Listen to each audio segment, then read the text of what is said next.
अस्सलाम वालेकुम। Mercury how clean mercury, mercury को कैसे साफ़ करें, मरकरी यानी पारे को मुसफ़ा करने का तरीका क्या है। तो ये दूसरे बात मैं आपको फिर बता रहा हूँ अगेन।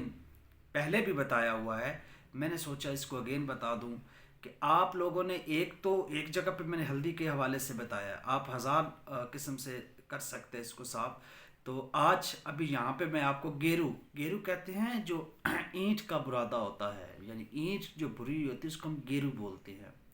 गेरू डालें को 50 ग्राम साफ़ करके, ठीक है। उसमें आप 1 से 2 तोले मरकरी डाल दें, पारा डाल दें, उसको खरल करें 5-6 घंटे। वो गेरू काला हो जाएगा, उसको बदले धो दें, पारा निकाल लें, उसको ज़ाया कर दें, गेरू को नया गेरू डालें, फिर 5-6 घंटे खरल करें, फिर डालें, फिर तो इस तरीके से 3-4 दिन अमल करें कि जब गेरू काला होना रुक जाए तो इसका मतलब है कि हमारा पारा क्या हो गया, साफ़ हो गया। तो ये एक तरीका, बेहतरीन बेशुमार तरीके हैं। हल्दी है, नमक है, आपका गेरू है, खद्दर के कपड़े से 100-200 बार गुजारना वो है।